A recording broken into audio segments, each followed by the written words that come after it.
I'm Ali Zendrian, Editor-in-Chief of Brand News, and this is the Financial Services News You Might Have Missed podcast. This is where I find news gems that might not have gotten their full chance to sparkle, and I dust them off a little bit. I'm joined by my trusted co-host, and more importantly, my trusted financial advisor, Brandon Galisi of Galisi Financial. Brandon, how's your week been? The week has been good. Like we were talking about ahead of time, I'm feeling a little bit like a geriatric millennial. First week of a co-head flag football was on Tuesday, and my legs were more sore than I expected them to be before I could just do a quick warm-up and go out and sprint. And apparently I cannot do that anymore. So this week I'm getting a lot more intentional about some stretches, nutrition, supplements, and such so that I can maybe not feel so sore after flag football. But yeah, really feeling like that. Like a geriatric millennial this week. So that part's a bummer, but overall it was still a lot of fun and it's been a good week. I'm sorry that you caught my geriatricness. I didn't realize that you could transmit that to people. I'm sorry. Yeah, I think it's just father time on this one. So all good. But what about you? What have you been up to this week? So this week, it's been prepping for my daughter's birthday is this weekend. It's Flag Day, actually. This is, interestingly, the first year that she's embracing that it's Flag Day. Obviously, it's been that way for now 7 years. So trying to get all the, we got to get the balloons. I said tomorrow we would get our nails done. And then the following week is her birthday party. So we'll see how it all goes. Nice. It's like a full birthday week, like week and a half. It's an extravaganza. I like that. Birthday extravaganza. Yes, as only she deserves, yes. So our first piece of news this week is from GReminders, which announced its AI meeting scorecards. These automated scorecards can help make training more scalable by determining things like establishing agenda right away and whether that's done on a uniform basis or not, or evaluating things like talking to listening balance, which I thought was pretty interesting. The press release announcing this also said, scorecards act as a systematic filter during introductory consultations, identifying assets, projecting first-year revenue against the firm's fee schedule, and screening for behavioral traits that could overconsume back office resources. I thought that this one was interesting, the systematizing of it and the being able to track things versus just saying well, we had a phone conversation. I don't know. I thought it went well. Maybe.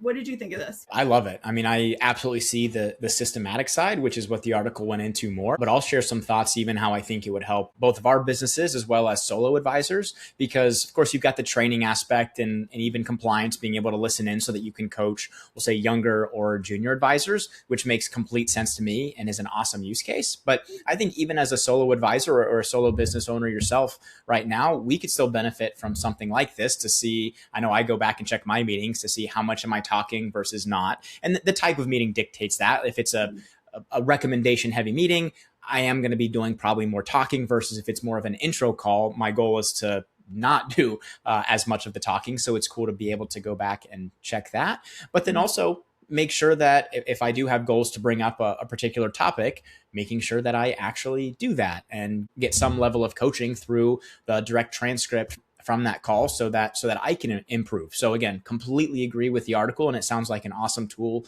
for the training aspect and the systematizing, but I think also it has even more benefits downstream as well to additional advisors, even if they're in their solo years. Yeah, I love that. Actually, I wouldn't have thought of it, but you're right. I mean, that is a good way for us to test ourselves and see how we're doing.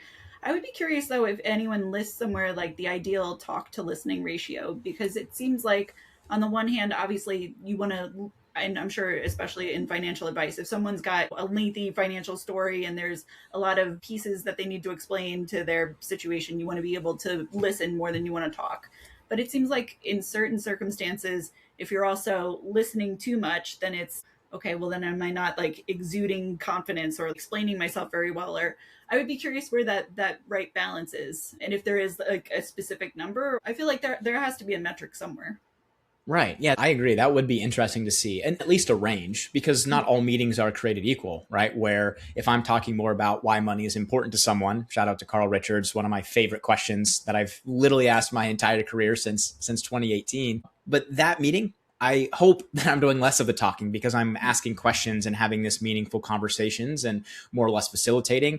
But yeah, to your point, where if you're asking me questions about detailed strategies, or it's a tax strategy session where we're coming up with specific recommendations, I'm probably going to be explaining things, and you're going to be asking me questions, and then I'm going to explain. And in that type of meeting where we're very specific on, we'll call it a functional type of task, like tax strategy, tax planning, I think it's going to be really tough to even keep it balanced. So yeah, but I would love to see some metrics on, hey, depending on the type of meeting, here's at least a ballpark range. I mean, I don't need, you need to speak exactly 63.7% of the time in these meetings. Let's not go that level of extreme, but at least a ballpark where pretty sure if it's 90% talking, 10% listening without any verifiable data, that sounds like it's probably too much regardless of the meeting type, but it would be cool to see that information like you're suggesting. Yeah. Well, if anybody has that, feel free to send it to us. Greatly appreciate it. I think overall it's great. One of the best use cases of AI is the meeting note taker. And then this takes it a step further. Not only do you hopefully not forget things, you can be more present in the meeting, but then you can improve whether it's your own meetings as an advisor or using that systematic piece to train your team and figure out best processes for your whole firm. Love it. So our second piece of news comes from a Gartner marketing survey that found that 84% of companies are stuck inside a brand doom loop, which was in the headline of the press release and caught my eye, as you can tell. Apparently, they define that as preventing marketing leaders from proving the brand's impact on enterprise growth. What I particularly loved about this press release was the quote by its VP analyst in the Gartner marketing practice, Julie Reeves, who said, brand has long been treated as a communications asset, but is actually a growth engine. I thought another interesting point was that Gartner predicts that by 2028, more than 80% of companies will be making major changes to their company's identity. So I am quite interested in all that's going on with branding and the way that we're embracing that it's basically a superpower, I think. But would love to get your thoughts on that. Yeah, well, before I share some of mine, you also host the Brand News podcast, right? So I would love to hear your thoughts because you're the branding expert among the two of us. Well, thank you very much. I appreciate that. So I think that this is really showing the importance of having a strong brand. And I think I'm even sort of seeing that for myself recently, whether it's just that I'm choosing to see it or whether there are more instances of it. But it does seem like once you've established that core brand, and whether you literally have a written mission statement and this and that, or whether it's just we know who we are and somehow that's been effused throughout yourself, the staff, and whatnot. I feel like once people can realize what they should or shouldn't be attracted to and whether you're suitable to work with them or not, I think that makes a huge difference. And it's one of those things that I think also makes you much more referable. So once you have that, I know that I am A. And anybody who loves A, you should come over here. But if you love B, on the other hand, you should probably go check out whoever. I think that makes things much easier and much clearer. But it's also interesting that we're focusing on something that has seemed like an abstract concept and that there can be like real financial impacts to it. So those are my fancy feelings. How about yours? I love it. And I agree. I think especially with the referability piece, and I think even your comment about it feeling more abstract, I think people have at times tried to make it more tangible by saying, oh, well, branding's a logo. I'm like, okay, that's a part of it, or the colors. Yeah, that's a piece, but typically you don't just see a logo on something and be like, oh, I want that product. You might not even know what that product is. Again, I'm not saying that logos aren't important. I think they're great, but I think sometimes, and maybe it's just the circles that I've been in or seen, that's like the first thing that people think of. Oh, I need a great logo. Well, no, it's not that. And it's not even maybe just the mission statement. Again, not that isn't important, but when you bring up the referability piece, Allie, even if you haven't written some of these specific things down, or even if you don't have an intentional logo yet, you stand for something. And especially in our service-based businesses, people know, oh, when I worked with Allie, this is what I felt. This is the process that she had in place. This is how she made me feel. These are the results that we were able to accomplish. That's what is making you referable, even if that's not an intentional brand choice, so to speak. You're living out your values. Your clients recognize those values, even if they're not going to use those words directly, and be like, oh, no, you've got to go talk to Allie. And so even though that's not, you wouldn't necessarily say, oh, I'm investing a ton of money in my branding in that traditional sense. You still are, because you're living out your values. But that was just kind of what I thought of when you mentioned the referability piece, because I think those absolutely do go hand in hand. Well, thank you. So just to add another stat in the press release that was super interesting, it said that companies with a strong brand strategy are 2 times more likely to exceed their growth goals. So love the fact that we can actually put metrics around this kind of stuff. That is super cool. But to your point about branding and what it is and what it isn't. So yes, obviously like logo and typography and colors and whatnot are a big part of it. But like for you, for instance, the fact that you choose to be video forward is part of your branding. So obviously you're offering that transparency and that education and whatnot. So whether you've codified that and said in your mission statement, we are education first and that is who you are. So, it's all these different kinds of choices, whether you're going to be on social media, whether you're not, how you communicate. A lot of it goes into it, and doing that intentionally and with some kind of thought process behind it, or at least recognizing that even if you're not being intentional about it, people are perceiving you a certain way, and hopefully that's good. And if it's not, then hopefully you can correct it. Right. And again, I think it'd be pretty tough to argue that brand isn't important, because I even know I'll listen to certain podcasts. And if I could hear two of the same thing, or let's say I'm into golf. So I hear a promotion about a golf training tool, for example. If it's from a random influencer who I don't have any connection with yet, doesn't mean the influencer is bad, but they don't have influence. I don't know the brand really. It could go in one ear, out the other. But then if I hear that same training aid in this example from a podcast that I really enjoy and really respect, I'm going to be much more likely to then go and buy that product if I think it also fits my situation, because I know what this brand, again, even if that influencer or that podcast isn't using those words directly, they've got that level of influence, because in my mind, they've built this brand that I perceive to be trustworthy. And I'm going to be more likely to believe what they have to say, even though I know that they're promoting a product and probably going to get paid on the back end. I'm not as worried about that, because they seem to actually stand behind whatever products they would be promoting. Yes, they could get comped behind it, but they're not going to let their reputation go down the gutter so that they can make a couple extra bucks. So they're going to be very intentional. So if you've made it to this podcast or they're promoting this product, I'm more likely to believe it, therefore more likely to try it. And I think all of that wraps into their branding, whether they're intentional or not, to your point, it still is absolutely impacting decision-making. Yeah. Well, and I think that you're hitting on a key point, and this is something that I've learned particularly from Diana Cabrisis, so shout out to her, but that what you're talking about is having a relationship with a brand. So we don't necessarily have relationships with companies, a brick and mortar store or an online retailer or whatever. Like, I can't develop feelings for that because it doesn't feel human, and we don't have those kind of connections with things. But if I've built a brand around it and it's assumed this personality and this persona to it, then I can connect human to human, but I can't connect human to brick building. So that's exactly what you're talking about. And so that's why it really does matter, because in life, whether we've got tons of AI or we don't or whatever, we're human to human relationship drawn people. This is how we do things.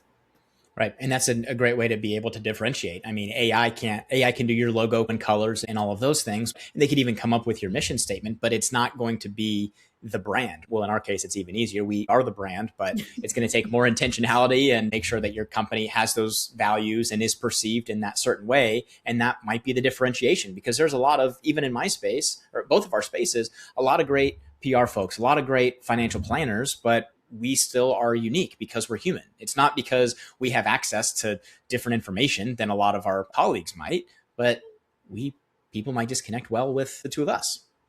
Yes. And you're right. So yes, I mean, you have the same CFP that thousands of other people have, which is great. Granted, it's still a small pool of people. But yeah, to your point, you execute your client service and you care for people and you do certain things in certain ways that then people are gravitated toward. And at the same time, other people might repel from. Which is great. Saves you the trouble of having to do it yourself. And same thing here. It's a huge differentiator. And it's very cool that we're starting to put some numbers and some perspective around it. But actually, thank you for teeing me up. So since we're talking about AI, now we're getting into the AI portion of the podcast. So the next piece of news is from Phenom Partners, which partnered with ServiceNow to create the ServiceNow AI platform, which includes AI hiring agents. In the press release, it says now hiring can happen on the ServiceNow AI platform with support from Phenom AI agents to give hiring managers the autonomy to fill their critical roles faster. So that to me sounds great. We're both users of AI to certain degrees, so I think that that's great. What I was wondering though is to what extent this is going to make everything better and faster, but then are we also just going to miss out on some great person? Or does that mean that the hiring process needs to change or whatnot to suit this? So I'd be curious if you had any thoughts on that or anything else.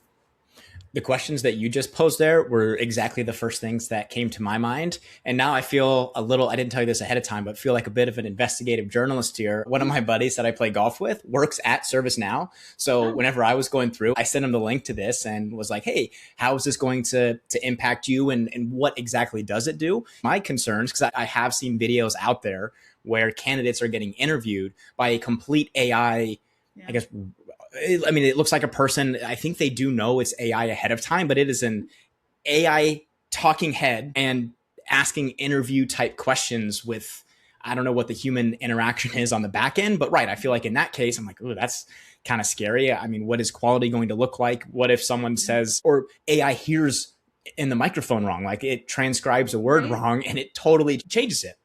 But when I talked to my buddy who, again, works at ServiceNow, he said it's going to be more on data entry type of things where it might be able to, if for whatever reason, some of their APIs connecting the different systems internally to hire someone, if all that data about someone's history or resume, et cetera, hasn't made it from system 1 to system 2, the AI agents can come in and make sure that that data gets transferred over correctly. Or say they're missing a piece of data. Maybe it was, hey, could you share your manager's name? He didn't give me that example, but an AI agent could ask that basic, what I would consider data entry question, where there's not an interpretation on AI asking this deep question, is this person a fit? This is a yes or no, or it's a binary just piece of data that an AI agent can now ask.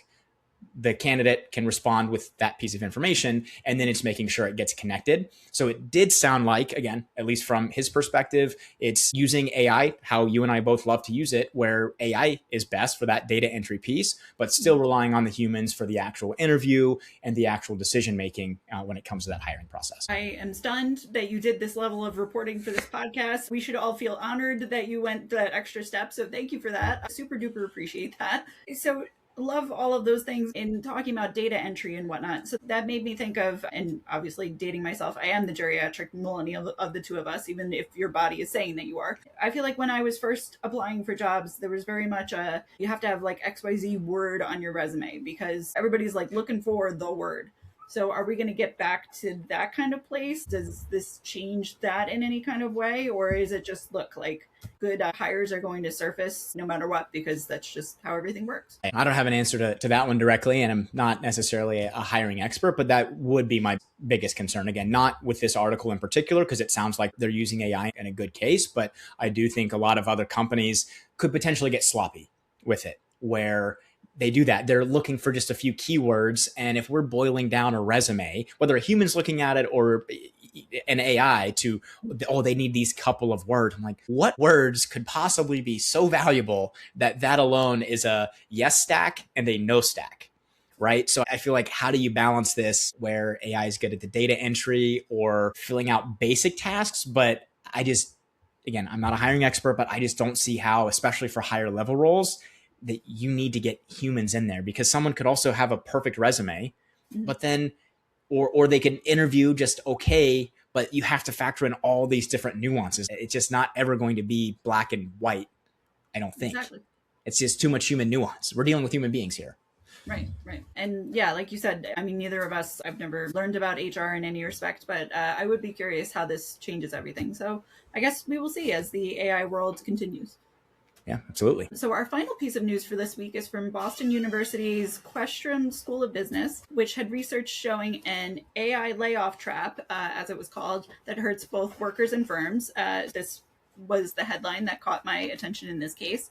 So the study showed that if AI-caused layoffs outpace the economy's ability to reabsorb those workers somewhere else, then that could mean lots of lost paychecks that then will impact consumer demand on the other side of things that are holding the economy up. So there were a lot of interesting points here, but one of them being that of the 6 tested popular policy fixes to this issue that they had, only one of them passed, and that was a tax on automation itself, because that, as they said, changes the calculus. So I thought that was kind of interesting. What did you think about this?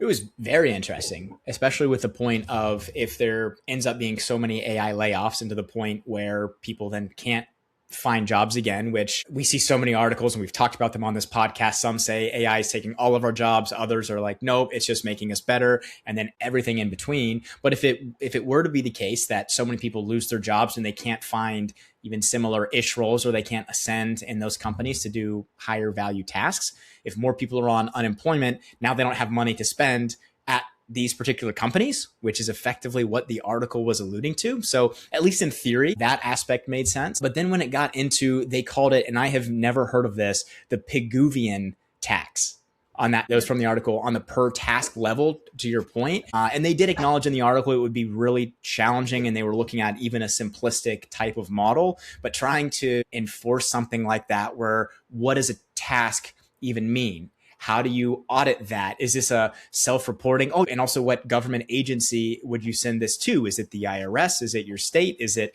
a new? So they acknowledged, at least in the article, that they don't have much of that fleshed out, but I thought it was an interesting concept in theory, probably nearly impossible to execute in reality, but at least the concept of, hey, this could be an issue if all these people lose jobs. They don't have money to spend at these companies anymore, which could be a bad thing. Right. Yeah. Well, and I mean, yes, to your point, layoffs happen regardless, whether AI takes your job, whether it doesn't, something else happens, whatnot. But yeah, it does seem like we need to figure out the correct ratio of like, okay, well, this amount of AI can displace people, but then obviously we need said displaced people to replace themselves elsewhere.